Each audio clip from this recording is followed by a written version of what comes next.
C'est en présence de personnalités venues du Sénégal, du Burkina Faso, de la Guinée et de France qu'un hommage national a été rendu au palais présidentiel au Premier ministre Amadou Gon Coulibaly.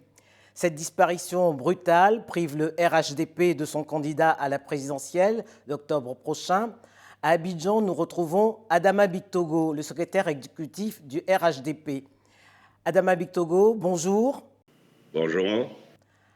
Au lendemain de la disparition du Premier ministre, les hommages de la classe politique ivoirienne ont été unanimes pour saluer la loyauté et la fidélité de celui qui, pendant 30 ans, a travaillé aux côtés du président Alassane Ouattara. Quel est l'héritage que lègue Amadou Gon Coulibaly à la Côte d'Ivoire? Je voudrais avant tout propos présenter toutes mes condoléances à la famille éplorée, la famille Gon Coulibaly, son épouse et les enfants, et à la toute grande famille du RHDP qui pleure aujourd'hui Amadou Gon Coulibaly, et à tous les Ivoiriens et Ivoiriennes. C'est donc pour nous aujourd'hui, c'est une perte cruelle. Mais je voudrais dire qu'Amadou laisse aujourd'hui derrière lui l'humilité, le sens de l'honneur, le sens de l'engagement, le sens du travail, mais surtout le grand sens de la fidélité aux idéaux et à un homme, Alassane Ouattara, qui incarne l'ensemble de ces idéaux pour notre Côte d'Ivoire. Pendant ces derniers mois, aussi bien pendant la révision électorale que pendant toutes les tournées qui ont été entreprises, nous avions installé Amadou Gon Coulibaly dans la conscience collective de tous les Ivoiriens, présenté comme effectivement le futur président de la Côte d'Ivoire. Hélas, hélas, 1000 fois hélas, le destin en a décidé autrement. Alors, cette disparition est une épreuve, comme vous le rappeliez, pour le RHDP. Est-ce que l'électrochoc peut-il être bénéfique pour le parti qui, ces derniers mois, a connu des divisions? Madame, je voudrais dire d'abord, le parti n'a pas connu de divisions. Il y a eu quelques singularités, quelques personnalités qui, à la vérité, n'influencent pas du tout le RHDP. Et je pourrais vous les citer nommément parce que, par nature, j'aime pouvoir dire les choses telles qu'elles sont. Le dernier en date qui part, le vice-président Daniel Kablan-Duncan, c'est vrai, nous avons du respect pour l'homme, pour le grand serviteur de l'État. Il était certes vice-président au plan institutionnel, mais au plan politique, il n'avait aucune influence sur le RHDP. Vous savez, cette machine qu'est le RHDP, c'est un parcours de longue date. Donc la notoriété politique du vice-président n'influence pas du tout le RHDP. Il en est de même du ministre des Affaires étrangères, l'ex-ministre des Affaires étrangères, à Montano. Ce sont des personnalités au plan institutionnel, mais qui n'avaient aucune influence politique. Donc leur départ, à la vérité, n'est pas une division. Ça n'a créé aucune saignée et ça n'a remis en cause nulle part les fondamentaux de notre parti. Mabry Troaqueuse, qui lui est un élu, oui, mais il a toujours été un élu qui représente vraiment 1% de l'électorat. Donc, madame, je voudrais dire que on peut citer les noms, mais permettez que je dise que les fondamentaux et la machine RHDP demeurent. Et c'est une machine qui reste forte. Alors, même si ces personnes, comme vous le disiez à l'instant, ne représentaient pas grand-chose sur le plan politique au sein du RHDP, c'est malgré tout un vide institutionnel autour du président de la République. Et le vice-président qui partait, qui a démissionné ces derniers jours, il y a quelques jours, a dit qu'il démissionnait dans un contexte de turbulence et de doute. Est-ce que vous partagez ces craintes? Mais non.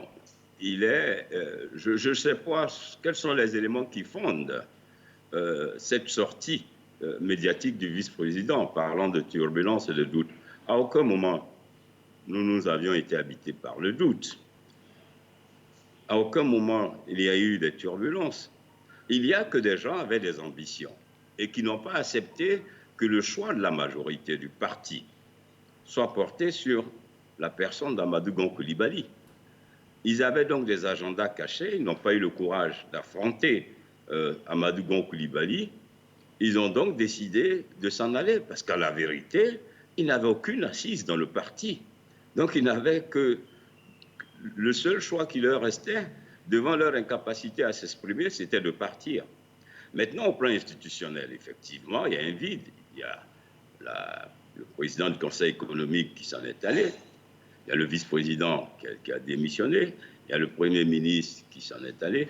Je crois que, pour l'heure, nous sommes d'abord portés sur l'accompagnement digne que nous devons apporter à Amadou Gon Coulibaly. Et le président, dans sa dimension de grande responsabilité, homme d'État, prendra les décisions idoines au plan institutionnel dans les jours qui suivent. Et je crois que ce vide sera comblé très rapidement. Alors, Amadou Gon Coulibaly, qui était également le président du directoire du RHDP, avait été désigné le 12 mars dernier comme le candidat à la présidentielle. À moins de 15 jours de la fin du dépôt des candidatures, le temps vous est compté. Oui, le temps nous est compté, mais vous savez, nous sommes un parti structuré. Aujourd'hui, si vous aviez suivi les hommages, nous étions porteurs de messages de la part de la base. Et nous l'avons transmis au président Alassane Ouattara. Il ne fait aucun doute, au niveau donc de la base militante de notre parti et d'une bonne partie des sympathisants ivoiriens qui veulent que le RHDP demeure au pouvoir pour pérenniser et poursuivre l'œuvre déjà entamée par le président Alassane Ouattara, naturellement, pour nous, d'une évidence absolue, partagée par la base militante et les sympathisants. Pour nous, le seul choix qui demeure et qui vaille, c'est que le président Alassane Ouattara reprenne le flambeau RHDP pour que tous ensemble, à ses côtés, dans une force inébranlable, nous puissions donc faire triompher la mémoire d'Amadou Gon Coulibaly le 31 octobre 2020. Adama Bitogo, la récente décision de la Cour africaine des droits de l'homme qui invite la Côte d'Ivoire à revoir la composition de la commission électorale indépendante pour en faire un organe équilibré et impartial, ne milite-t-elle pas en faveur du report de l'élection pour qu'enfin le pouvoir et l'opposition redéfinissent les règles du jeu? Madame, les règles du jeu ne sont pas remises en cause parce que la Cour des droits a reconnu la légalité et la légitimité de la loi qui a fondé la mise en place des commissions électorales. Ce que la Cour des droits souhaite et recommande, c'est que les élections des commissions locales soient reprises pour permettre au PDCI ou à certaines formations de revenir dans les commissions. Mais madame, si la loi qui fonde la mise en place des commissions a été donc reconnue comme étant légale, comme étant conforme aux recommandations de la Cour des droits, aujourd'hui, reprendre les élections de la commission locale, c'est remettre en cause donc la date des élections. Je pense que l'opposition, pendant le dialogue politique, où le Premier ministre Amadou Gon Coulibaly a permis à l'opposition de participer aux élections locales, la preuve, le président du FPI, Afin Guessan, a bien participé aux élections locales et il est présent. Il a été plus intelligent et plus politique que les autres, parce qu'aujourd'hui, vous voyez bien que le PDCI est revenu au niveau de la commission centrale, ils sont revenus au niveau de l'Assemblée, mais nous n'allons pas non plus reprendre, parce qu'à un moment donné, il y a eu quelques caprices politiques, alors qu'ils auraient pu observer un réalisme politique. Je pense que l'élection se joue à travers les électeurs et non la commission électorale. Jusque-là, l'opposition n'a encore rien proposé. Nous avons un bilan qui plaît dans notre faveur.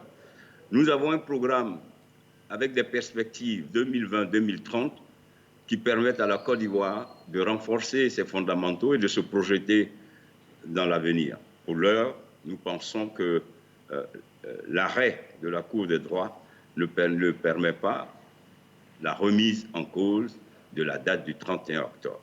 Dernière question, Adama Bitogo. Le 13 juillet 2011, le président Alassane Ouattara a créé la commission Dialogue, Vérité et Réconciliation. 9 ans plus tard, dans les discours des hommes politiques, le mot paix n'a jamais autant été prononcé. C'est bien la preuve qu'il y a un malaise. Que faut-il faire pour rassembler tous les enfants d'Houphouët-Boigny? Que faut-il faire pour rassembler tous les Ivoiriens, même ceux qui ne sont pas ceux d'Houphouët-Boigny? Madame, vous savez, il y a la bataille des hommes politiques et il y a le peuple. Moi, je vais vous dire, en 2018, le RHDP, à mi-mandat, donc, a été aux élections locales avec des candidats RHDP, issus de sensibilité PDCI, sensibilité RDR, sensibilité de tout autre parti. Mais le peuple s'est prononcé en faveur du RHDP, à mi-mandat. Ce que les Ivoiriens attendent de nous, c'est ce qui est en train d'être fait. C'est pouvoir mettre à leur disposition l'eau, l'électricité, les routes. Vous savez, moi, je parcours la Côte d'Ivoire, beaucoup a été fait. Mais je sais que beaucoup reste à faire parce que les Ivoiriens méritent d'avoir des dirigeants capables de mettre à leur disposition tous ces fondamentaux qui permettent à chaque Ivoirien de bénéficier d'un bien-être.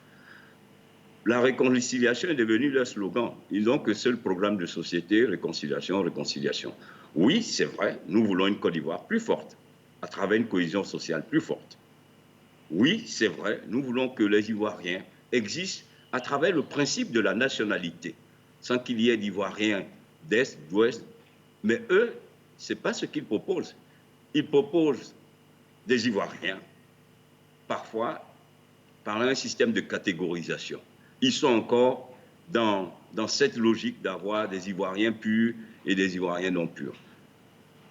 Nous ne sommes pas sur la même longueur d'onde. Nous voulons une grande Côte d'Ivoire rassemblée. Tel est l'objectif du RHDP, la Côte d'Ivoire rassemblée, la Côte d'Ivoire des régions, à travers un programme qui rassemble. Ce sont les programmes de société, de gouvernement qui rassemblent les peuples, et non les projets individuels des uns et des autres pour nourrir que leurs seules ambitions. Le RHDP, c'est l'intérêt, la promotion de l'intérêt général pour une meilleure promotion individuelle. Madame, le RHDP est prêt pour les élections du 31 octobre et son candidat sera prêt à déposer sa candidature dans les 2 semaines qui suivent. Merci Adama Bictoro. Merci à vous.